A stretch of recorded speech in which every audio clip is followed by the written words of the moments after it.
Good afternoon, everyone. Thank you all for coming. It's my pleasure to introduce Dr. Andrew Britt, an assistant professor in Africa and African diaspora studies, historian of the Black diaspora with a focus on Latin America. He researches contemporary Brazil, digital humanities and emerging technologies, and critical geography. You should get affiliated to our department. His first book, Aos Samba Someplace Else, A Spatial History of Race, Ethnicity, and Displacement in São Paulo, will be released by Duke University Press in 2026. Dr. Britt directs the Remedies AR, a collaborative augmented reality project based in São Paulo, and is a member of the team behind Pauliceia 2.0, an open course participatory historical mapping platform. He received his PhD in Latin America history from Emory University and held a postdoc fellowship in digital humanities at Northwestern University. He was assistant professor at the University of North Carolina School of the Arts before joining us here at UT Austin. Please join me in welcoming Dr. Andrew Britt. Thank you so much for having me today. It's such a pleasure to be here to meet new colleagues at UT.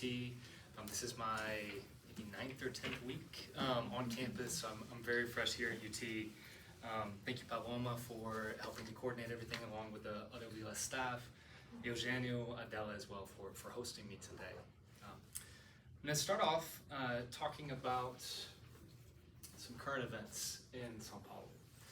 So in December of 2018, in São Paulo's Center City Liberdade neighborhood, workers coordinating the demolition of a building encountered an unexpected material past. The first burial site for enslaved Africans and African descendants in the city, the Cemetery of the Afflicted. Inaugurated in 1775, the cemetery originally surrounded the Chapel of the Afflicted, which is pictured here, one of the few surviving structures directly linked to African descendants in Liberdade in the 21st century. Following the encounter, archaeologists began the work of exhumation at this site. They identified the remains of 9 individuals, as well as objects such as blue glass beads that suggested connections to African descendant religions, specifically devotions to the Orisha Ogun. As you might expect, this was not the first encounter of this type that took place in São Paulo, including even of African descendant burial grounds in the neighborhood of Liberdade itself. And yet this 2018 encounter and the developments in the years since have seemed somewhat atypical in the long arc of São Paulo's past. Following the encounter, an array of organizations and individuals mobilized around the material exhumation of the bodies in the Cemetery of the Afflicted, and pushed with some notable successes for a broader, more metaphorical exhumation, which included the recovery of long marginalized and buried histories of African descendants in the city, disinterred and memorialized in the service of advancing historical truth, reparative justice, and human rights more broadly. These exhumations in Liberdade, which took place a few months after I completed my dissertation, serve in part as inspiration for my talk today, which is titled Digital Exhumations, Technologies of the Past and the Future in Brazil and the African Diaspora. I can explain this mural at the end. It connects to the last slide as well, if someone will remind me. The exhumations I will discuss today, while connected to the archaeological work of places like the Cemetery of the Afflicted, are, however, best described as digital exhumations, as they center on practices of digital historical mapping and also immersive reality technologies. The title Exhumations also references what I see as part of the promise of digital humanities or computational humanities approaches to the study of the Black diaspora in Brazil, throughout Latin America, and beyond. That promise involves, to me, in my eyes, 3 key aspects. The first is reconstruction, looking retrospectively, or preservation, looking prospectively. The second is critical inquiry or social critique. And the third is the speculative imagination. So this is a framework that I'll introduce and then elaborate throughout my talk, especially as I talk about these 2 major projects. a quick bit of background on my training. I was trained as a historian of Latin America, and since undergrad, in fact, have been moonlighting as a web developer. And so I have sort of two hats that I really enjoy and take pleasure in wearing. One is very technical, and the other is as a historian. So a lot of what I'm going to show you is a product of those two parts of my practice, and I'm happy to talk more about what that was like for me as a graduate student, as an undergrad, and through the present.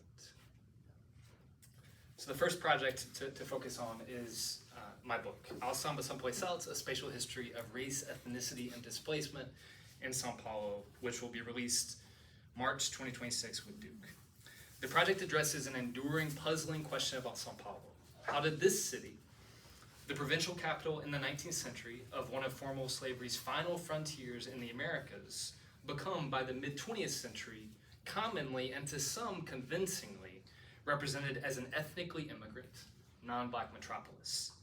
Spoiler, the answer to that question, for those of you not super familiar with Sao Paulo, is not that African descendants just didn't/don't live in Sao Paulo, as some people told me in pre-dissertation fieldwork. So I address this question through the 20th century history of three of the city of Sao Paulo's most prominent ethno-racialized neighborhoods, commonly described as Japanese Liberdade, Italian Bella Vista, and African Brasilândia. I'll do air quotes at the beginning, but probably not throughout. These are not natural constructions. These are our sociospatial constructs. This map shows you the locations of these three districts as they're represented on this map here in the city of Sao Paulo. These three neighborhoods have compelling individual histories, and their interwoven nature has largely been undocumented. From the mid-19th century through the 1930s, Liberdade and Bella Vista in the center of the city were two of the most significant neighborhoods for African descendants in the city of Sao Paulo. They possessed meaningful, in some cases sacred sites linked to racial violence, slavery, abolitionist projects, Black self-determination and liberation campaigns, along with exceptionally high populations of African descendants. An ambitious urban redevelopment scheme, perhaps the seminal modernization project of 20th century Sao Paulo, led by urban planner turned mayor Francisco Precious Maia, began reshaping Liberdade and Bella Vista in the 1930s.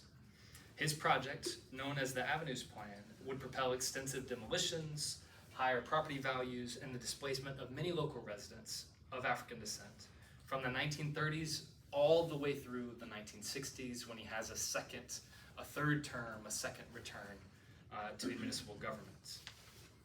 Here's an image a map that displays these demolitions and the approximate number of structures that were demolished for Precious Maia's project.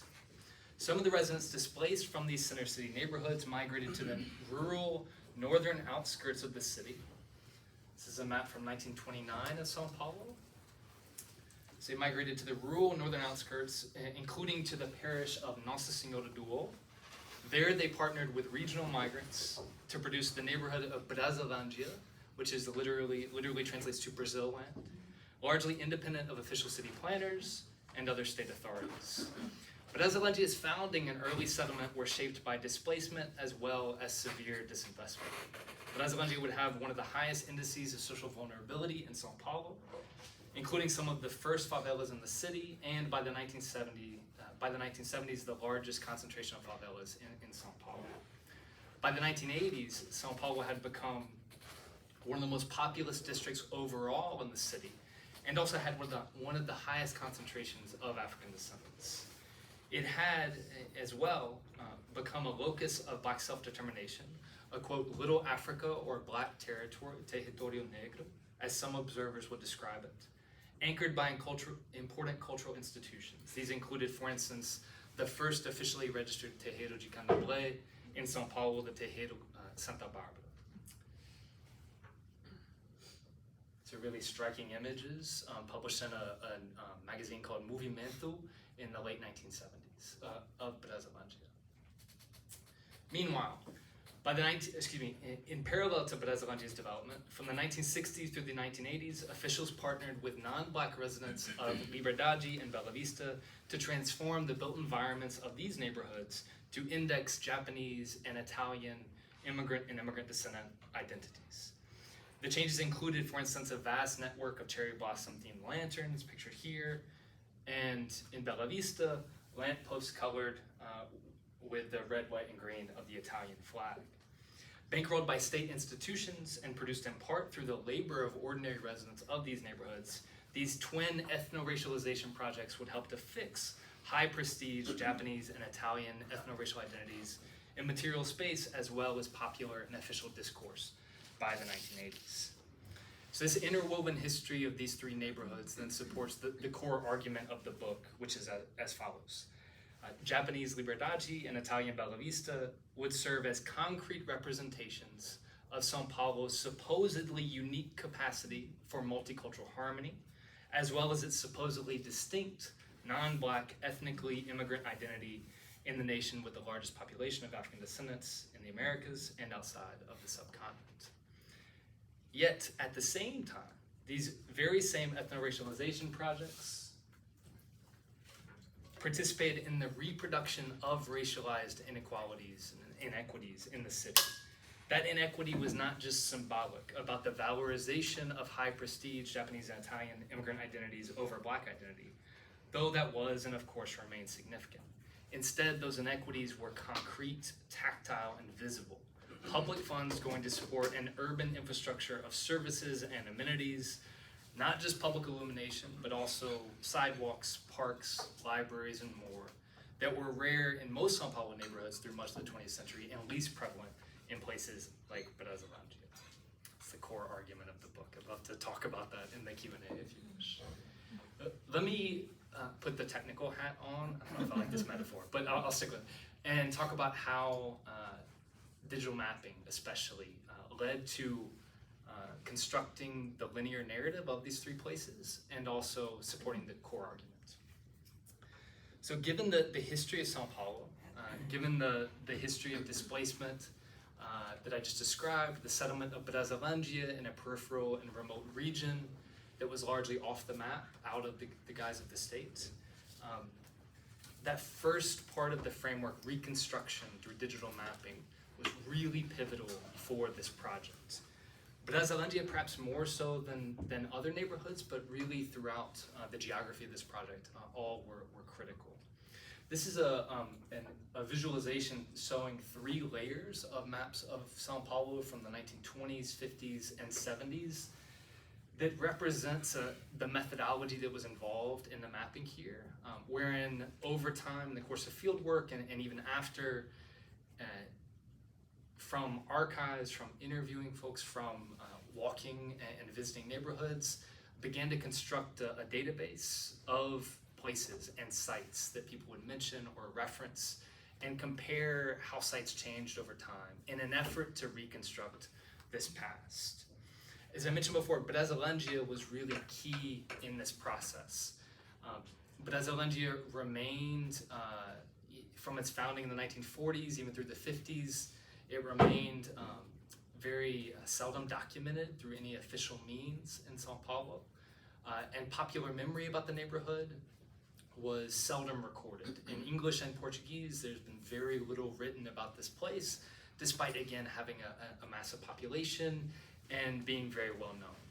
Part of that relates to a kind of stigma that's attached to the neighborhood, which is also a racialized stigma that I emphasize and not emphasize, but discuss in the book itself.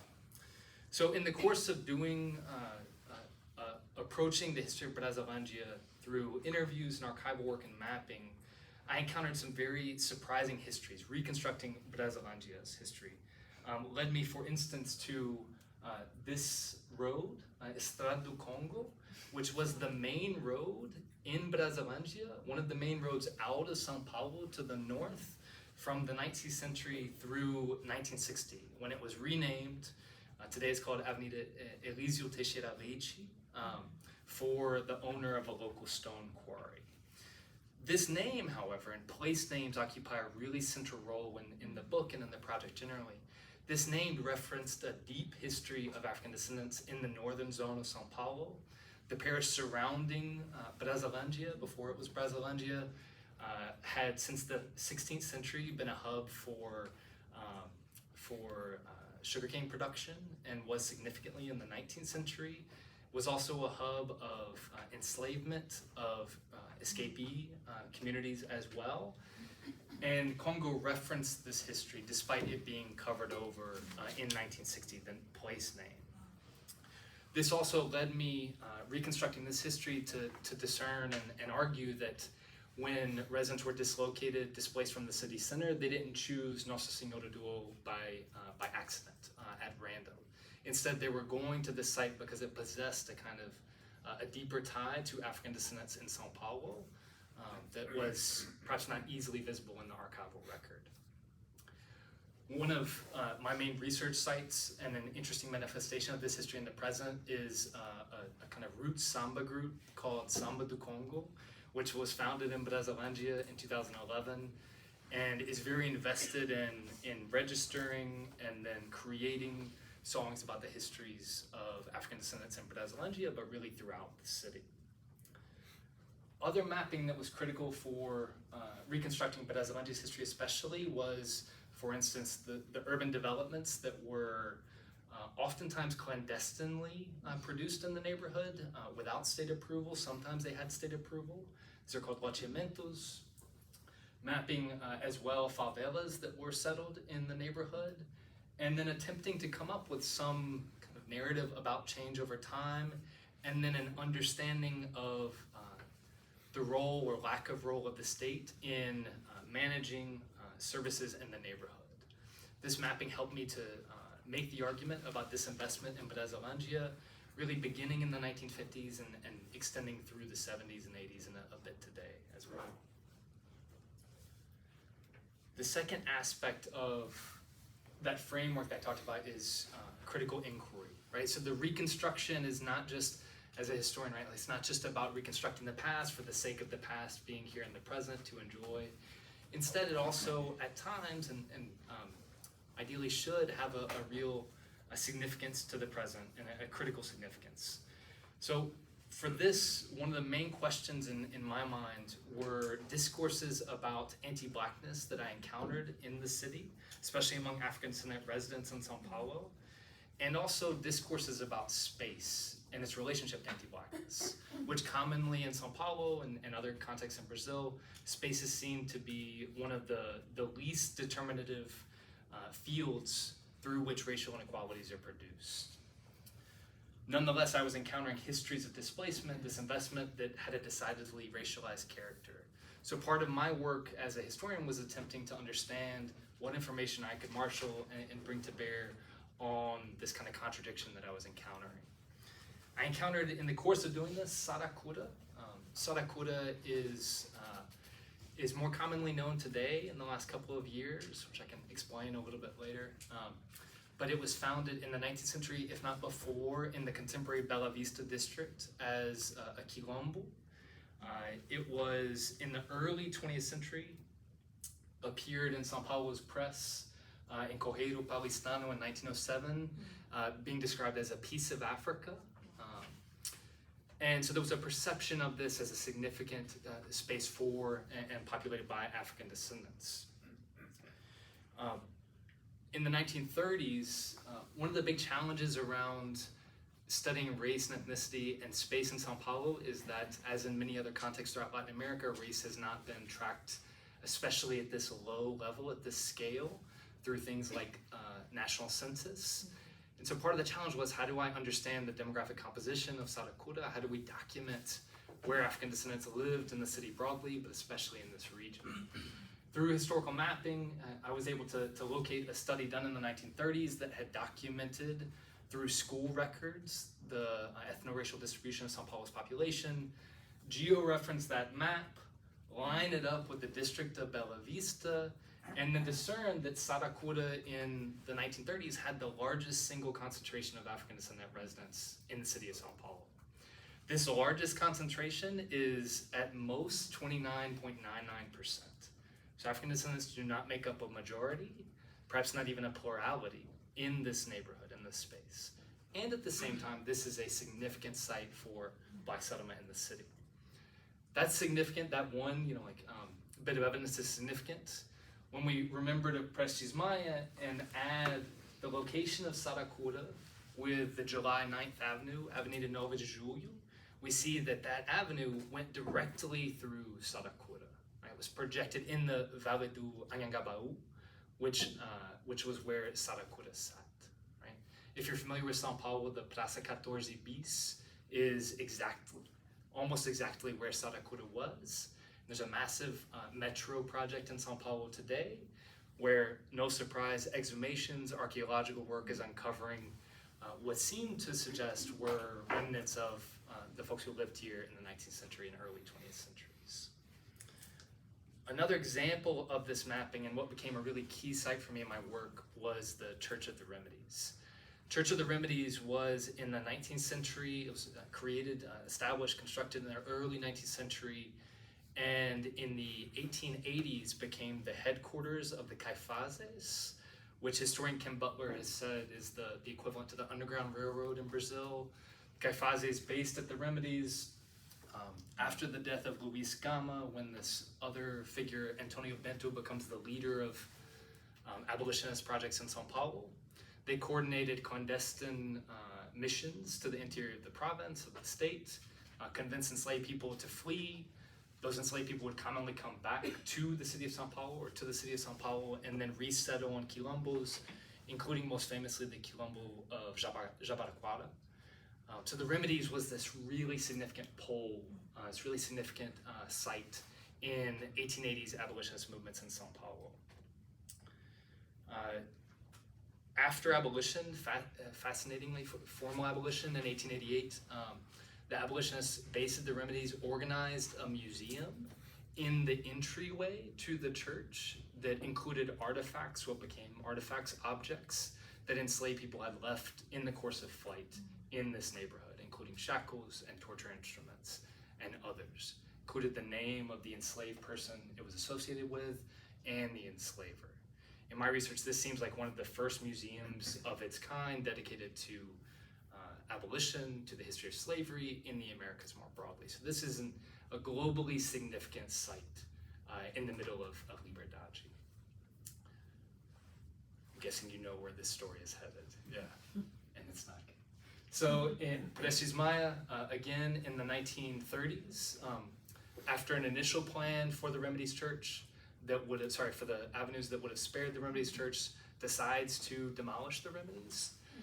Its demolition takes place in 1942 and 1943. Despite protests from the Brotherhood based at the Remedies, despite protests from leading Brazilian cultural figures, Mário de Andrade recommends the Remedies Church as one of 8 sites in São Paulo to be preserved as a part of the new National Institute for Patrimony, what's today called IFAM, but which was called SIFAM at the time. And it's the only one of those 8 recommended that is ultimately demolished. Right? So that alone is suggestive, right? This really significant site for Black memory. It's also connected to Black liberation projects ongoing at the time. The headquarters of the Frente Negra Brasileira, for instance, is a block away from this. They coordinate Abolition Day festivities in front of the church from 1889 through the 1940s. However, in the course of archival work, I encountered a needle in the haystack, as they say, that added more color to Prestes Maia's decision, wherein in a report he said that the Remedies Church was demolished because it was of, quote, debatable historical and artistic value, end quote. Which is about, especially for this guy who was a technocrat, he did not, well, a certain kind of technocrat who did not elaborate on his projects, he did not speak extemporaneously frequently. This was about as clear an indication of his view of the church. And in my eyes, a kind of animus and anti-Blackness that motivated this project. So this work then, the critical inquiry, supported the argument, this mapping supported the argument that anti-Blackness shaped spatial change in São Paulo, including through demolitions, displacement, and disinvestment. Now, to some of you in this room, this argument might seem obvious, even banal. And to be sure, I'm not the first one to make these critiques. Many African descendants in São Paulo throughout the 20th century, including first-hand observers of these processes, have made these critiques. These include, for instance, Geraldo Filme, a famous, in São Paulo at least, samba composer and musician, perhaps the most famous, who in the 1960s composed a song called Vou Sambar Noutro Lugar, which is about the Largo da Banana, which was seen as a kind of like Praça 11 from Rio corollary in São Paulo, the birthplace of São Paulo samba. And I'll Samba Someplace Else from Geraldo Filme. That song is where the book gets its title, right? Filme is one among multiple who again were registering and documenting and making these critiques in real time throughout the 20th century. Returning to that framework, finally, to kind of think about the future. So these exhumations that I'm exhibiting here, digital exhumations, have supported meaningful critiques of racial inequalities, past and present, and racialized misrepresentations of São Paulo as a non-Black city.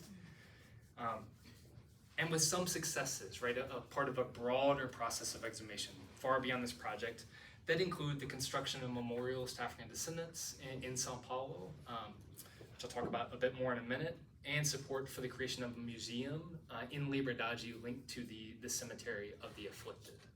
The politics around this are also interesting. When I was there in September, they were removing the cherry blossom themed lanterns from that alley that leads to the Chapel of the Afflicted in response to organizers at the Afflicted who said that the cherry blossom themed lanterns obfuscate, obscure, help to silence the history of African descendants in this city. Right? The metro name in Liberdade too is Japão, Liberdade Japão as well. Recently, there's been a counter push to have it be renamed again, Liberdade Japão África, although it's still just Liberdade Japão. So a very fluid and dynamic situation here. All right, let me talk about the second project. So increasingly, my interest over the last couple of years has moved from spatial history in 2 dimensions to another dimension, to 3D and immersive reality technologies, not just as what I think mapping was predominantly for me, which was a research tool, a methodology, but also as a subject of study. When I say immersive reality, what I'm really focused on and interested in is what's called augmented reality. Raise your hand if you're familiar with augmented reality. Pokemon Go. Anyone played Pokemon Go before? That's often the reference. Yeah. No. All right. Yeah. In your free time. All right. I am from another era. That is after we're at 1:30 today. We go play Pokemon Go out in front of you. So augmented reality signifies the projection of digital content onto the physical world. Okay. Right. A lot of people, when they hear this technology, they think about virtual reality, which is putting a box on your face or a computer on your face and being transported to a different time. I think that's interesting. I get really motion sick, and so I think I have an inherent bias against virtual reality. But more substantively, I think augmented reality is really interesting for a couple of reasons, especially outdoors. So augmented reality inside has been around for a while. Like we could sit here and with a phone, we could project something on this table, a Pokemon character, and the Pokemon character could walk back and forth, and this would be technically rather simple to do. The frontier, the kind of novelty has been AR outside. So if you want to see that Pokemon character running around outside, or if you want to situate other digital objects in real space, it's more challenging to do so. And I could nerd out on why with you, but I'll spare you for now. We can talk about in the Q&A if you'd like. So when I entered my last position at the UNC School of the Arts, one of my dreams was to create a kind of, at the time I described it as a memorial.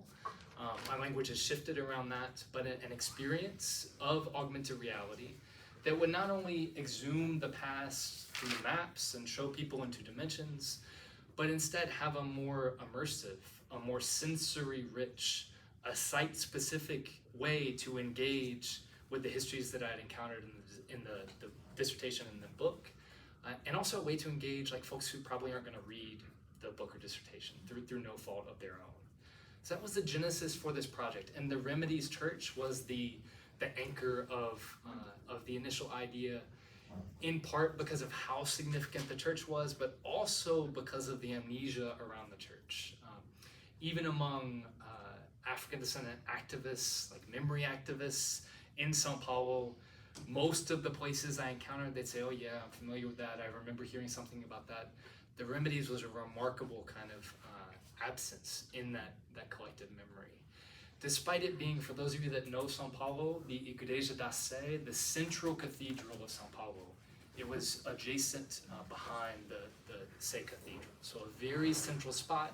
This is not, in the Serra da Cantareira in Brasilândia. This is, in many ways, the Marco Zero of Sao Paulo. So this project has been going on now for 5 years. COVID put a nice pause on the project in multiple ways, but we have just wrapped up the prototype phase, which I'll explain what this involved in Sao Paulo. It was funded by my last institution, UNC School of the Arts, and also the Thomas S. Keenan Institute for the Arts, which is affiliated with that institution. These are some of our different partner organizations in Sao Paulo. The idea then for this experience was to place a 3D version, initially a 3D version of the church at a museum at the exact site where it stood in Sao Paulo. So you can see the Sé Cathedral right here. This is the Praça João Mendes, Avenida da Liberdade cuts right here.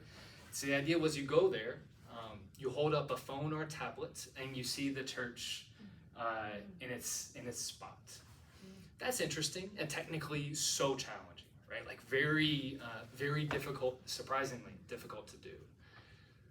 But that was not all I had envisioned with this project. Something more than just an experience. You go say, oh, that building, okay, that's there. Good to know and important context for the history of Sao Paulo. Beyond that, I was interested in how can we create a kind of narrative experience here. Something that, again, is more sensory rich, that tells more of the multifaceted, complex histories of this place and of the city more broadly. And so that was the question, how do we go to that next level instead of just like an architectural kind of tour, something beyond? This is a picture of the Remedies Collective, this group of 20 pictured here, but a sprawling collective of partners, which include artists, activists, academics, many of them with a strong connection to Sao Paulo, some of them with no connection to Sao Paulo, but who possess important technical skills and other things that they're bringing to the project. So with this collective, a couple years ago, we started to think, all right, what should be our pilot scene? If we're going to try and create an experience, what should that experience be? And around the same time in 22, a statue was erected in the Praça da Liberdade, so the center of Liberdade, to the woman pictured here on the left, and then in statue form on the right. Deolinda Madre, known commonly as Madrinha Eunice. She founded the first samba school in Sao Paulo. Here, school is an important distinction from cordão. So this was the first formal school in 1937 in the Liberdade neighborhood. She was one of the, seen as a kind of a godmother, literally, of samba musicians in Sao Paulo. Many of the people who came through this school would go on to found schools of their own in the mid-20th century. The statue then, the Exhumations I was referring to before, the statue was a product of this work around Black memory in Sao Paulo. So our idea then, we came together and we thought a lot about shared authority. Right? Like my book, that's has my name on the front. It's the product of generations of researchers, but it has my name, and I own the narrative and the arguments therein. But for this project, we're really interested to think about how do we establish a process or follow a process that would create a shared narrative authority. And so we were inspired by devised theater, which is a process used in theater, where people come together with a set of materials, a set of sources, and together spend time engaging with those sources and producing a narrative. It's somewhere between kind of what we think about as traditional theater, script writing in the US, or screenwriting, and improvisation. So we ultimately created two scenes, two initial scenes. The first one is at the statue of Madrinha Eunice, And we decided she would be the guide for these 2 pilot scenes for various reasons. So the first scene is at the statue. A user holds up an iPad like this. I'll show you this demo in a minute. And a digital version of Madrinha emerges from the statue and proceeds to give, right now it's about a 7-minute monologue about the history, about her life, and a bit about the history of Liberdade. The second scene is in the top there at the Church of the Remedies, wherein Madrinha also greets the users, the guests, and then resurrects the Church of the Remedies from the ground, and then observes its crumbling and demolition at the end of the scene. A bit about the process involved here, which for me has been interesting because lots of new things, and I think is interesting in its own. This project is about product, a series of products, but it's also thoroughly about process and thinking about the process involved in producing narrative media like this. This is July, a week before I moved to Austin, where we did motion capture recording of these 2 scenes, where an actress named Josana Vaz from Minas Gerais, who lives in New York, came to Winston-Salem, to my institution, wore a motion capture suit, and performed Madrinha in these 2 scenes in English and Portuguese. So for those of you that aren't familiar with this technology, Josana is wearing a black suit with a bunch of sensors on the suit. You can see sort of in the rafters of this here, there are 36 cameras that are following every movement of those sensors and then create a 3D version of her movements. She's also wearing, I don't know if you can see it very well, she's wearing not a harness, but I forgot the word. Something metal like this, that's shaped like this, and a camera's on the end here, and it's capturing her face in high definition. So then when Madrinha Digital appears, the face, her lips, her speech, her expressions are also captured and presented. You can see here, this is the end of scene 2. You can see here when Josana moves, Madrinha moves as well. This is a 3D representation via Google Street View of the space, so she's watching Madrinha move as she moves in space at the same time. And then the 3D version of Madrinha will be what is at the site in Liberdade.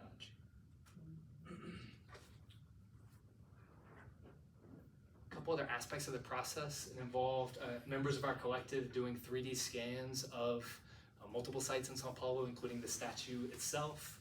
The statue serves as the marker, so when you hold up the phone, that is what initiates the experience, Madrinha, the statue itself. And here was the installation of what at this stage is a private release for multiple reasons that I can elaborate upon. One of the challenges we encountered, even amongst our collective members, was we would talk about what we're making, and then at some point someone would say, well, I really still don't understand what we're making, in a very sincere and good way. And I sense that this is common because this type of narrative experience is not common, as your hands before indicated.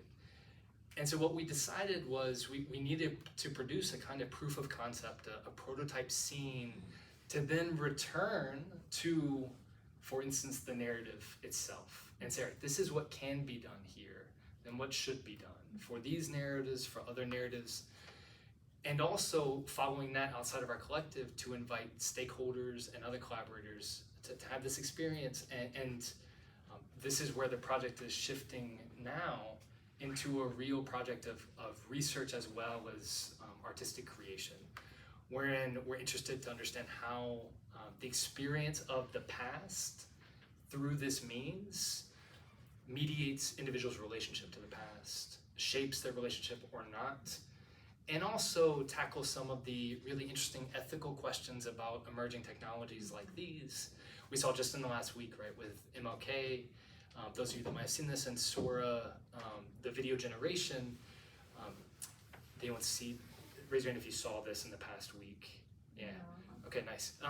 So people on the internet taking OpenAI's Sora 2 model to generate videos of, for instance, MLK as the DJ at a club giving a version of the I Have a Dream speech that was appropriate for a club scene, right? And became viral, as they say, right? So the ethics then around this incredibly powerful technology, representing people from the past, representing history, misrepresenting it, is a really important question. The children of MLK appealed to OpenAI and said, please stop this. And OpenAI stopped it. They will not allow Sora now to generate MLK. That does not mean that similar uses of the past will be pursued through technologies like this. And so one of the things I'm interested in the second project, and as a part of this, is delving into those ethical questions about this emerging technology specifically. I'm going to speed through a couple of things and wrap up here. This is a demo of Scene 2 as installed in Sao Paulo. So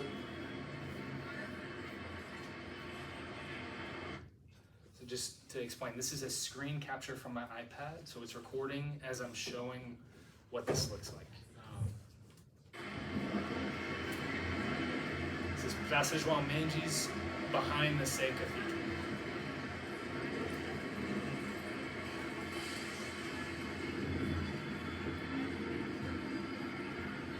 So you point the camera here at this banca, at this newsstand, that's the marker in this case that initiates the experience.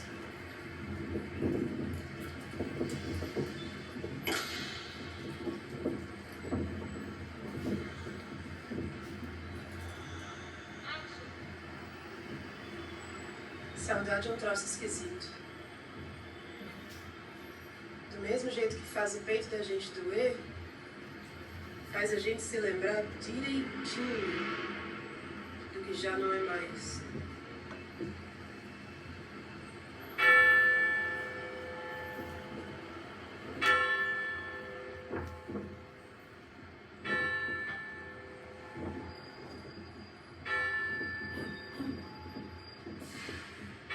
So that's a 3D model of the Remedies Church, exactly where it sat before the demolition.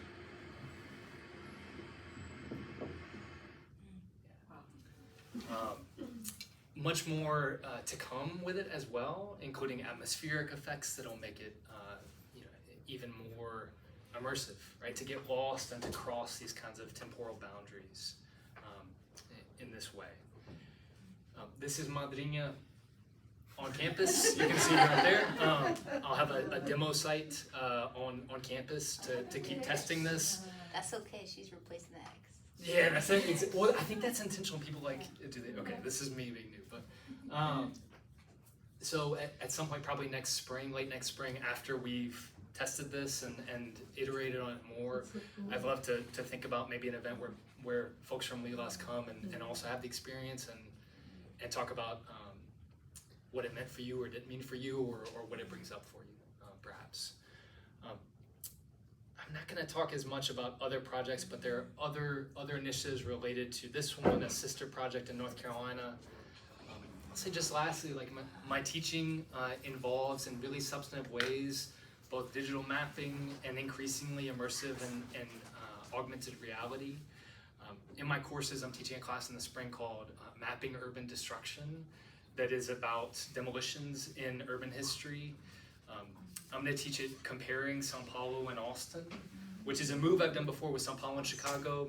Made more sense with Sao Paulo and Chicago, but I'm going to make the argument that there's a good comparison there. But really the goal there is to engage students in a deeper understanding of the city of Austin here, which obviously in the last 20 years, demolitions, racialized inequities have shaped the city in really fundamental ways and very quickly, from my understanding as well. I'll close out by saying, again, it's such a pleasure to meet you all, to get to know Lilas. When I applied for this job and then interviewed for the job, to have an incredible Latin American Studies program, this incredible Latin American Studies with ADS, which is a remarkable program dedicated to African and African diaspora studies, was a dream come true. So it's really, honestly, a pleasure to be here, and thank you all for engaging in this work. Yeah.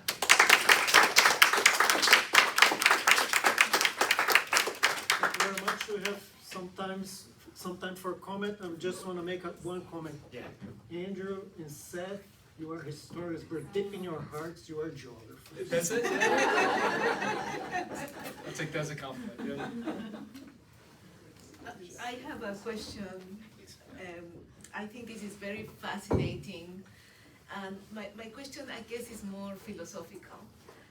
Thinking about mediations and how the history of mediation begins with technology that reproduces reality, right? At the end of the 19th century, I guess, with photography and then cinema, and then how this transformed, and then spectacle, and then how that transformed our connections to the real, and how reality became spectral.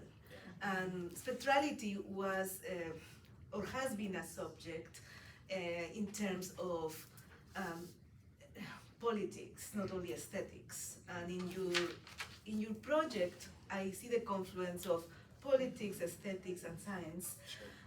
And my question has to do with these spectral figures that come from the past to make us aware of a past where the history has not been, has not, you know, like memorializing what has been forgotten. Yeah.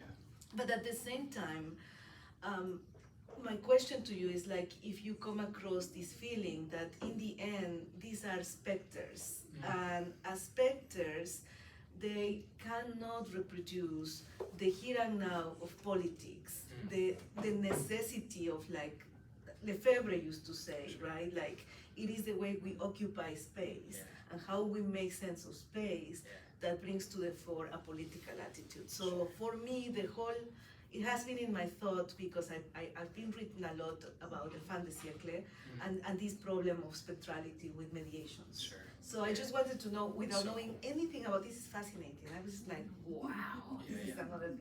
But you know, that's my reflection. Yeah, beautiful reflection. Thank you for that. And I'll offer a few of my own that maybe won't answer your question, but maybe touch it at least. I mean, the hard question you ask is about the politics, right? Like, can this have a politics in the moment? Yeah.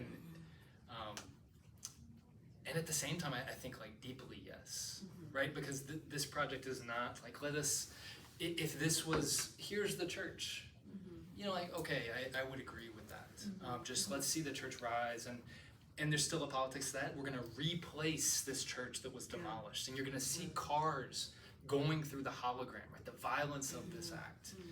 There's a politics in that. Yeah. But to me, the other layer, maybe the deeper layer, is that this is an artistic and historical construction by us, by this collective.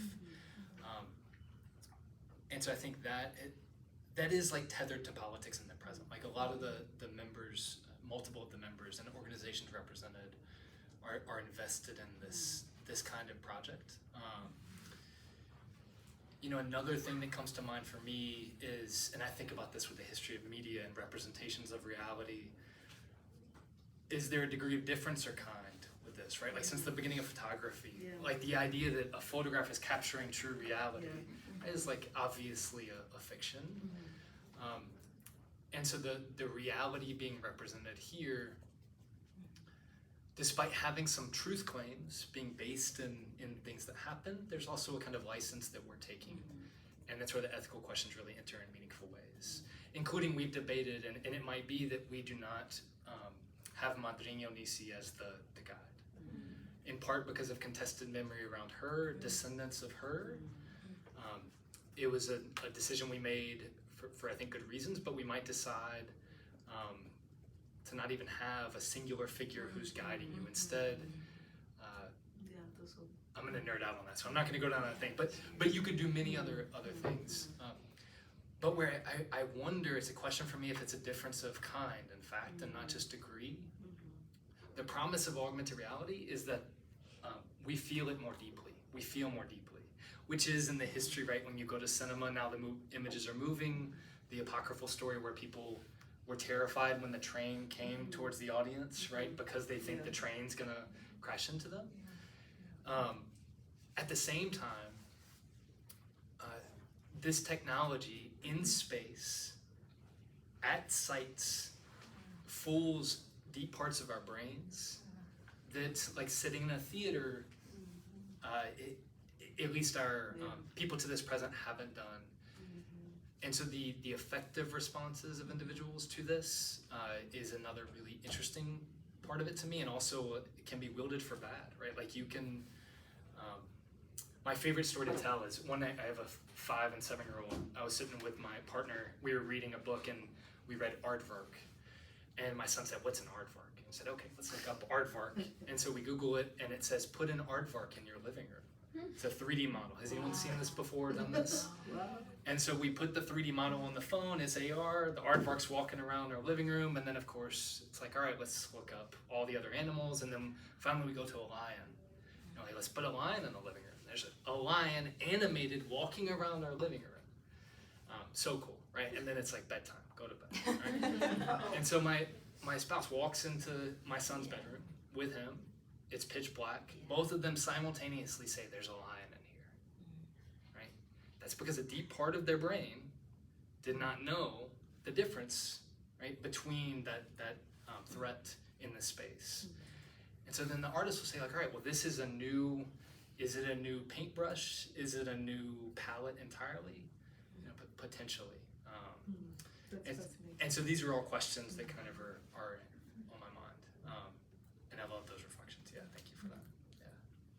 Yeah. Thank you so much, Andrew. This was fascinating. I think I'm also along the philosophical end. Just a question that I grapple with oftentimes is like, what do we do with these sort of efforts to recover memory, recover the past, and replace it in the space? Like, what do we hope to accomplish by it? Like the change in the metro station. I forgot what other examples you gave, but then I'm like, but so what? Like the people have been displaced, the violence has occurred. Sure. And so then I'm just curious about your reflections on what the goal of recovering memory in a particular place is after the violence has been done. Has taken place. Yeah, so, such a good question. I talk about this in the book. It's one of the recurring themes in my course, especially on demolitions. Something in the cities that I've lived in that I've observed a lot, especially like efforts, contemporary urban development efforts that are like, we want a space to change, we want it to become developed better, but in some contexts we don't want to cause displacement here, right? For PR reasons or for the deepest soul, like I'm invested in not having displacement reasons. Like I don't want that violence to take place. And the remarkable links at times that are gone to preserve small populations or token, perhaps at worst, representations of culture, of people that are static in all sorts of ways, and rendered lifeless in meaningful ways. And so that's something that I think about a lot in the context of displacement and what we could call gentrification, but urban redevelopment projects broadly. For me, I'll speak for kind of my practice and how I approach this and how I think about this. Like, reconstruction is meaningful in and of itself. And in Sao Paulo, it's especially meaningful. Like, I can't overstate how, when I first got to field work, and I would say, like, listen, I'm encountering this memory of racialized displacement, even displacement. And folks who are, like, deeply connected to urban history of Sao Paulo would be like, that's not true. Like, that didn't happen. And, like, if you want to study black folks in Brazil, like, you should go to Rio or Salvador, definitely not Sao Paulo.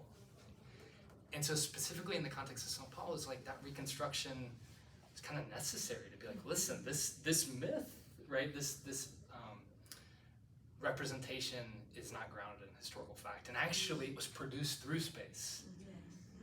And so for me, like, the book, it is an archive, and I came to appreciate how much of an archive it was in preserving memories that I realized how fragile they were otherwise, and how much they could be lost, and how discourses could be built upon that, and then social reality could be shaped as a result of that. So it's a little bit more straightforward there. For the Remedies project, I think these are fascinating, consequential histories that are not well known, and I think they should be more known. and there are many different chapters and even the history of that one site.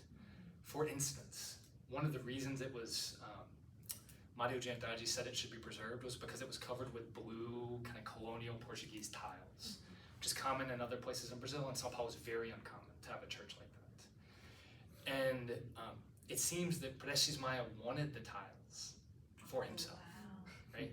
And we don't know exactly why he wanted them, but the brother was like, no way, man. Like, I'm not giving you the tiles. You're responsible for the demolition. So they give them to various other organizations, including in the Parque Ibirapuera. They're there for a while, and now they're scattered all throughout Sao Paulo, right? These interesting places. But in Santo Amaro, in the Sao Paulo library dedicated to architecture and urbanism, which is named for Prestes Maia, which has his collection of books and materials, in the back of the lobby, there is on the wall 150 of these tiles sitting there.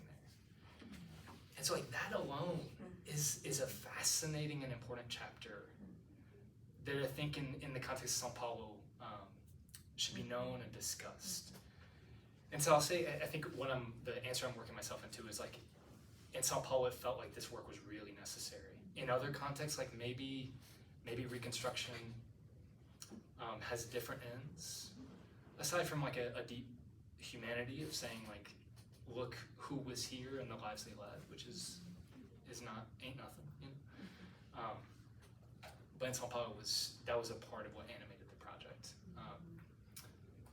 And lastly, the question of like, what should be done, what stories should be told, why should they be told, is a part of this project too, right? So like, we've got in mind multiple other small narratives wherein we're gonna be asking that question ourselves and tethered again to the politics of the moment and responding to that. Yeah. I think I saw you next. Yeah. I only have a brief non-academic reflection, which is that even recently with the demolition of the east wing of the White House, I think I and so many other people felt a visceral sort of wound that isn't completely, I can't completely explain it. And so I almost think that this is an exercise perhaps in allowing people to feel something about something that they maybe didn't even know existed, and to sort of get to experience that grief or that wonder or all of the things that they might experience in just a little bit of what I saw. I felt something. So you know, it exists on that level too. Yeah, thank you for that. Absolutely. Yeah. Who is next? Yeah. So I was going to ask you something that you mentioned about shared narratives. Yeah. And I'm thinking in this country right now, when there's intense polarization, it's really hard to find shared narratives. We have contested narratives. And I was thinking about the collective, because you guys all seem to come from different paths. And some of you may be considered outsiders, like non-Brazilian, non-Black. Including you, how do you guys, what's the process to find a common shared narrative in which you respect your different backgrounds, including those who were not growing in Brazil and have a personal connection to the issue? Yeah, this is something that's ongoing, and I would say that up through the present, again, very situated to the context of São Paulo. Like when the memory politics have just shifted, right? The fact that there's a statue to Madrinha in the Praça da Liberdade is in 2017, I couldn't have imagined that would have happened. But I think we all came together with kind of an investment in that project from our different social positions and with our different kind of like tools that we're bringing to bear and interest in this. The devising process it's a helpful framework for producing a narrative in a collaborative way, and it's also messy, right? And can be messy. And our first scene, these first two scenes, we had 3 head writers, and then 3 other people kind of serving as dramaturgs, offering additional context and that sort of thing. And then the goal was to get something made, so then we could show it to everyone else and then return to the devising process. And in September, a few weeks ago, when I was there to show folks this, you know, we spent an hour discussing and debating and having like meaningful, good disagreements about the narratives as we show them, right? So it's all narratives are going to be contested. This narrative, whatever is produced, is going to have a contested nature, even from within the collective to it. That hasn't gotten to a point where it's gone off the rails, you know, but it might at some point. The thing I would say that's interesting about this medium is like we could have version A of the story that was this group of people who thought this is our vision. Yeah. And then you could have version B that's from a different constellation who respond to in meaningful ways version A. So it's not limited in that way in terms of the medium. Obviously that takes time and money to produce. And at the same time, this research project is devoted to that, dedicated to that. Oh yeah, no, thank you so much for sharing. I thought this was fascinating. And I was wondering if, I think that this has also huge potential impact for affecting modern day attitudes towards a variety of things, the state, history, etc.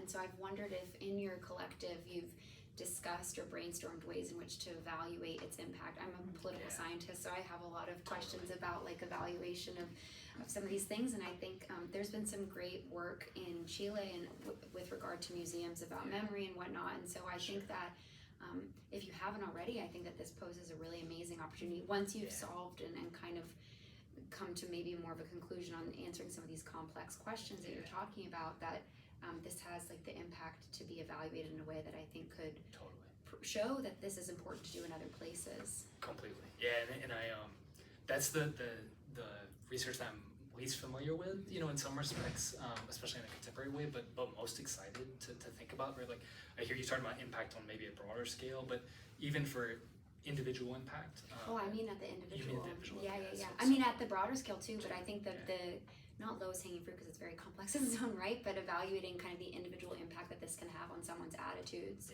I think would be a really fascinating extension. Totally. The sister project, just real quick to say, the sister project in North Carolina, we it's about a highway that went through a really prosperous black neighborhood, and there are a lot of dead ends to the highway. And so you stand at a dead end and you see the neighborhood reconnected via this street. And then it does the same thing. At the end, a bulldozer comes by, and it's not graphic in any way. The houses just descend, and then the bulldozer goes by. And we had a group of high schoolers like have the experience, and at first they're like, "Yeah, it was cool, okay," you know. And it's like, "All right, no, really, like, what'd y'all think?" One person's like, "It was frightening to me, the bulldozer," right? And that's like really significant to think about and incorporate into narratives going forward. So, yeah. Thanks for that very interesting presentation. I'm looking forward to your book. I have two questions. Yeah.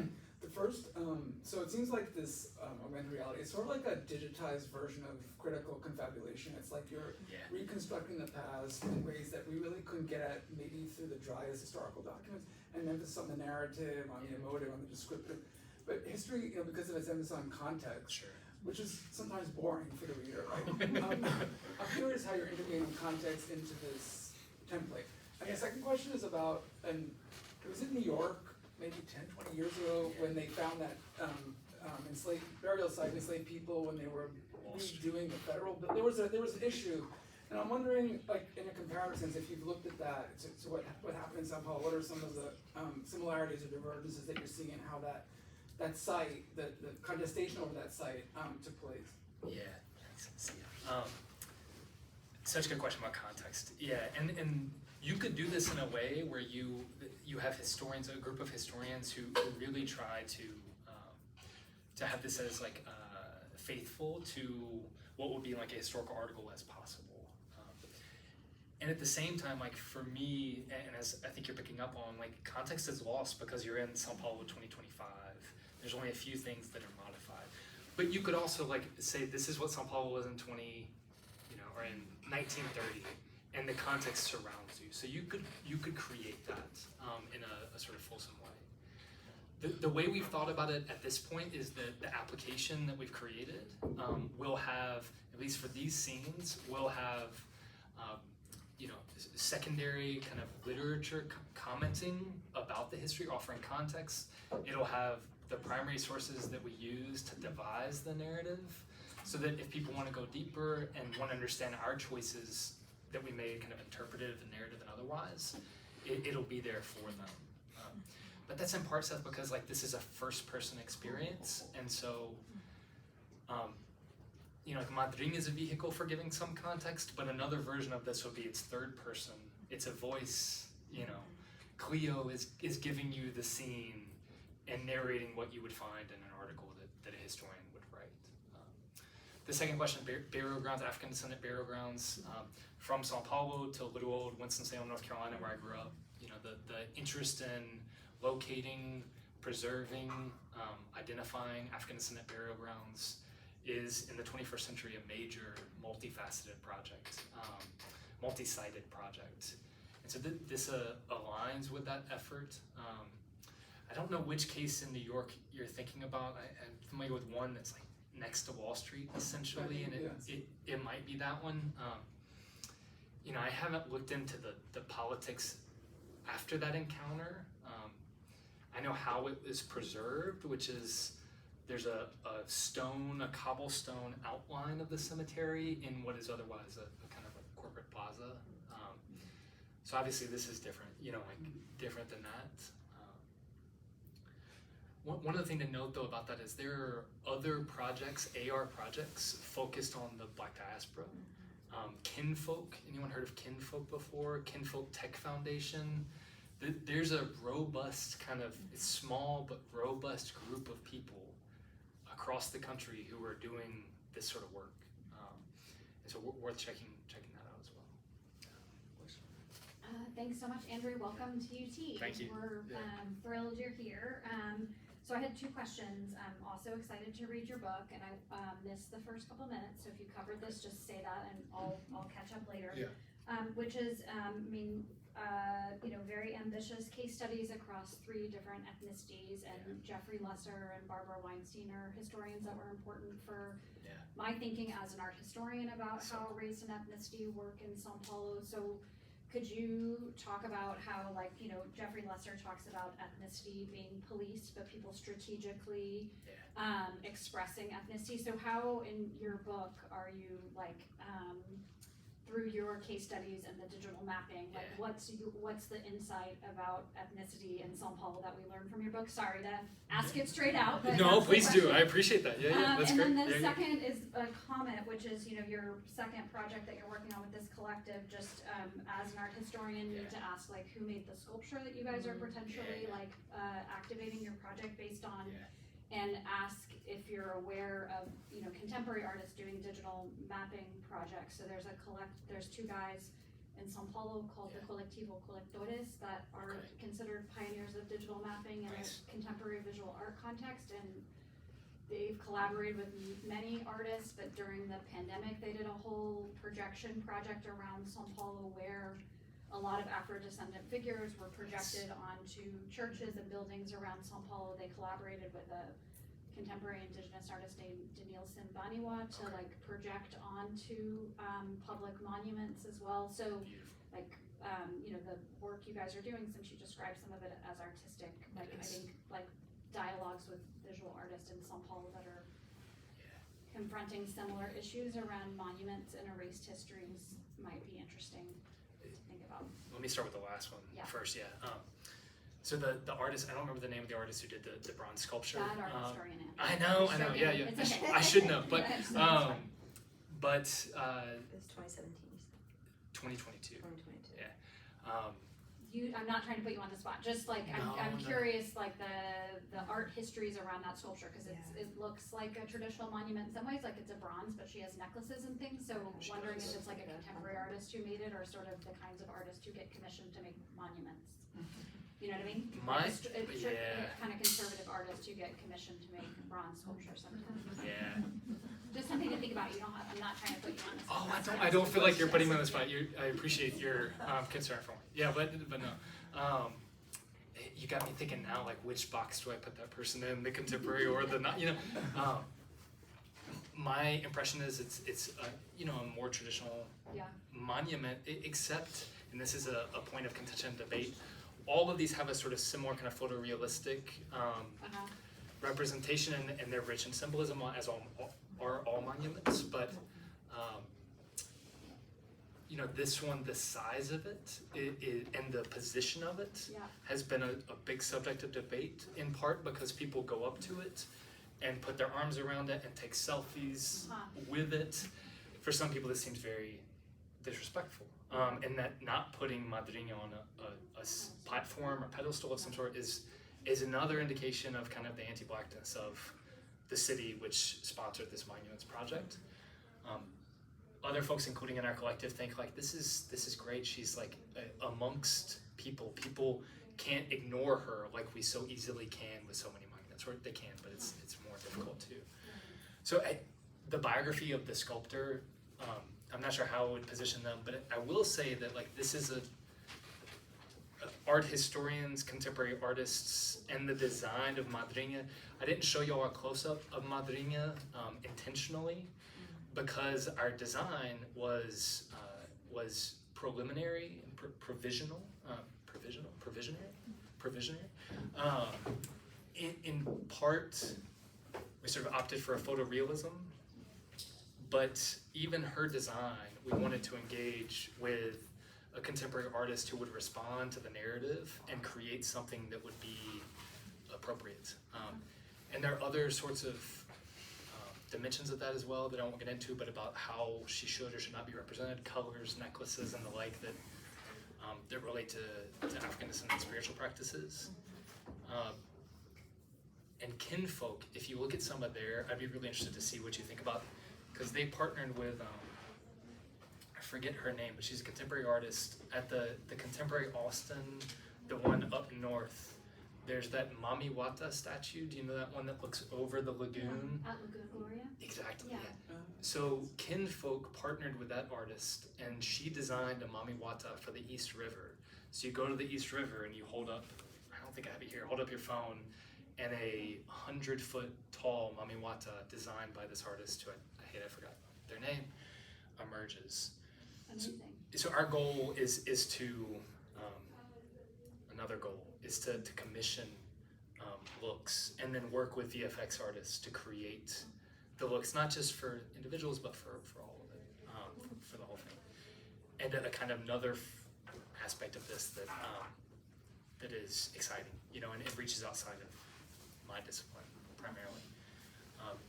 Very quickly, the first question, in some ways, kind of covered that at the beginning, but not substantively. Then don't repeat it. I'll learn from others later. Well, let me just say one thing about it, which is not just in Sao Paulo or Brazil, but beyond, like the discourse around ethnic enclaves, or the literature around ethnic enclaves has been like, these places emerge because immigrants and immigrant descendants move into a space, settle there, create institutions, schools, other sites of kind of cultural sites, and the space kind of gains the ethnicity over time, right? Like a Japanese neighborhood becomes Japanese because there are Japanese immigrants and descendants there, and because they preserve or adapt some sort of Japanese immigrant culture there. And what I want to say is that in Sao Paulo and in a lot of cities, in fact, ethnic enclaves are rarely like so organic in their production. In fact, often there's some powerful figure putting the thumb on the scale. Often the construction is relatively artificial. And lastly, anti-blackness is commonly there as a part of other kinds of ethnic enclave constructions. So that brings in Weinstein with the anti-blackness, and then Lesser with the thinking about ethnicity in Brazil. I could go into much more on that, but yeah. Thanks, I appreciate it. Yeah. Thanks so much. Yeah. Thank you very much. Yeah. Big thing.